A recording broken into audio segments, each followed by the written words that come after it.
میں نیگیٹو اور پازیٹیو ہوتا ہے، الیکٹران ہوتا ہے تو پازیٹران بھی ہوتا ہے، اور میگنیٹ میں پازیٹیو چارج ہوتا ہے تو نیگیٹو چارج بھی ہوتا ہے، اور نان پول ہوتا ہے اور پول ہوتا ہے۔ دنیا میں اس بات کی یہ تحقیق ہو گئی کہ اللہ تبارک و تعالیٰ نے بہت سی چیزوں کے جوڑے پیدا کیے کہ اس کائنات میں کسی کا جوڑا نہیں ہے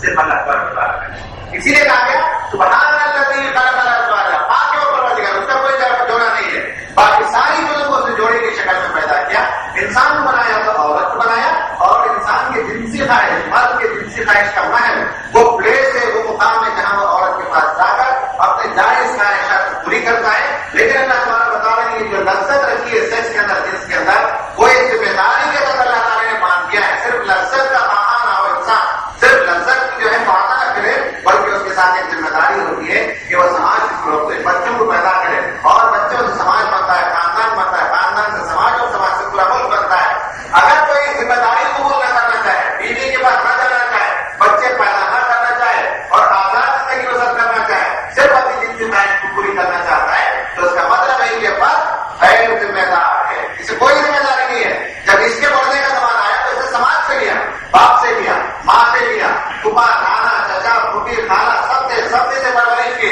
سماج میں گیا تو سماج کے سب لوگوں نے اسے پیار محبت دیا، تب ایک انسان ترقی کرتا ہے، اور بڑا ہونے کے بعد یہ irresponsible بننا چاہتا ہے، غیر ذمہ دار بننا چاہتا ہے، صرف اپنی خواہش، جنسی خواہش پوری کرنا چاہتا ہے، لیکن نہ شادی کرنا چاہتا ہے، نہ بیوی رکھنا چاہتا ہے، نہ بچے پیدا کرنا چاہتا ہے، نہ خاندان بنانا چاہتا ہے۔ وہ ایسے irresponsible لوگ، ایسے غیر ذمہ دار لوگوں کے لیے قانون بنایا جائے کہ ساتھ سماج میں جیسے چاہو تم زندگی بسر کرو، اور جانوروں کی طرح زندگی بسر کرو، بلکہ جانور بھی یہ کام نہیں کرتے جو انسان نے ایجاد کیا تھا، مردوں سے اپنی خواہش کو پوری کرنے کا، یہ قومیں دور کرتے تھے۔ اس کے بعد ہم دیکھتے ہیں کہ یہ دنیا کی فطرت میں، دنیا کے تمام مذاہب میں یہ ممنوع قرار دیا گیا ہے، حرام قرار دیا گیا ہے۔ دنیا کا کوئی بھی مذہب لے لیجیے، یہ فطری بات ہے، فطرت میں مرد عورت کے پاس جاتا ہے، مرد سے اپنی خواہش پوری نہیں کرتا، عورت سے اپنی خواہش پوری نہیں کرتی، جو کرتے ہیں وہ غیر فطری کام کرتے ہیں۔ اپنی فطرت کیا ہے؟ فطرت میں آسان نفسیات کی جو تعریف ہے، سائیکالوجی میں جو ڈیفینیشن ہے، اس کے لحاظ سے میں آپ کو بتاؤں، فطرت اس بات کو کہتے ہیں وہ یہ کہ کوئی ایسا کام ہو جو ہر زمانے میں ہوتا رہا ہو، ہر منظر میں ویسا ہی رہا ہو، اور عمر کے ہر حصے میں ویسا ہی ہوتا رہا ہو، اس کو کہتے ہیں فطرت۔ مثلا بچہ جب دنیا میں آتا ہے تو روتا ہے، یہ فطری ہے۔ اس کا مطلب ہے ہندو کا بچہ بھی روتا ہے، مسلمان کا بچہ بھی روتا ہے، ہندوستان کا بچہ بھی روتا ہے، امریکہ کا بچہ بھی روتا ہے، اس کو کہتے ہیں فطری، فطرت۔ کسی کے گھر میں موت ہو جائے تو رونا یہ فطرت ہے۔ فطرت کا مطلب ہے کہیں آپ نہیں دیکھیں گے کسی زمانے میں، آپ کو 500 سال پہلے کوئی مر جاتا تھا تو لوگ خائے لگاتے تھے، کہیں ٹرائب میں ایسا نہیں ہوتا ہے، کیا ہندوستان کے لوگ روتے ہیں، امریکہ کے لوگ ہنستے ہوں، نہیں ہوتا۔ فطرت جب کہا جاتا ہے تو وہ کام جو دنیا میں ہر زمانے میں ویسا ہی ہوا ہو، ہر مذہب میں ویسا ہی ہوتا رہا ہو، اور ہر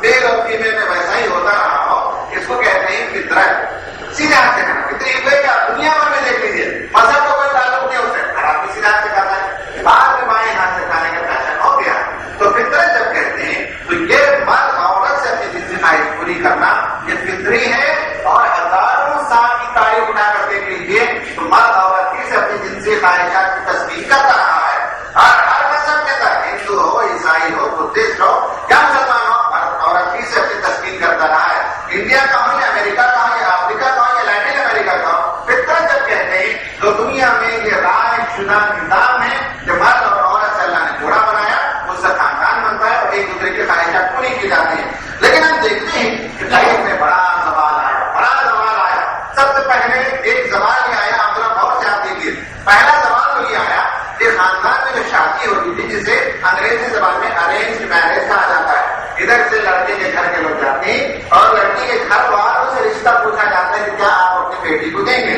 اور دونوں طرف سے جب رضامندی ہو جاتی ہے تو اسے کہا جاتا ہے ارینج میرج۔ اور یہ دنیا میں یہ قانون ہے، یہ صرف ہندوستان کے ذریعے، آج بھی انگریز میں بھی، یوروپ میں بھی، امریکہ میں بھی ارینج میرج کو مستحکم شادی مانا جاتا ہے۔ اور سائیکالوجی اور نفسیات کی کتاب میں شادی کے جو مختلف اقسام بتائے گئے، ڈفرنٹ کائنڈس آف میرجز، اس میں بتایا گیا ہے کہ سب سے مستحکم، پائیدار، پرماننٹ ریلیشن شپ جو ہوتی ہے وہ ارینج میرج میں دونوں خاندان کی طرف سے لڑکا اور لڑکی کا انتخاب ہو کر رشتہ مانگا جائے۔ اس میں ایک سیڑھی نیچے اتر کر سامان آیا، اور ایک زمان آیا لاؤ میرجز کا، اس سے نہیں اترے۔ تو انسان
سے نیچے سماج اترا تو اس کے بعد ڈنکس کا تصور آیا، ڈوئل انکم نو کڈس، یعنی لڑکا اور لڑکی دونوں ساتھ رہیں گے لیکن بچے بھی نہیں رہیں گے، خاندان میں نہیں بتائیں گے، لیو ان ریلیشن شپ میں کم از کم لڑکا لڑکی کے ساتھ دونوں ہوتے اور دونوں بچے جیسے خاندان بنا کے شادی نہیں کرتے اور بات ہے، لیکن اس سے نیچے سماج جب اترا اس سے اخلاقی گراوٹ آئی اور ڈنکس کا تصور آیا، ڈوئل انکم دونوں کمائیں گے، دو کڈس بچے نہیں رہیں گے، اور رول بھی لڑکا اور لڑکی کا متعین نہیں ہوگا، لڑکا کبھی کھانا پکائے گا اور لڑکی بازار جا کر سودا لے آئیں گے، لڑکا کبھی کپڑے دھوگا اور لڑکی جو ہے کوئی اور کام کرے گی، بیٹھ کر رول کا تصور ختم کرتے ہیں۔ پھر اس سے نیچے آیا نیکسٹ ریلیشن شپ، لڑکا اپنے گھر میں لڑکی اپنے گھر میں، جب دونوں کی جنسی خواہش کی ضرورت قریب آئیں ملے پھر اس کے بعد دونوں ساتھ دور ہو جائیں، دونوں کے درمیان کوئی تعلق سوائے جنسی تعلق کے باقی نہیں رہے گا۔ اس کا ایک فلسفہ ہے، اس کے کچھ قوانین لوگوں نے وضع کیے اور اس کا نام لوگوں نے دیا،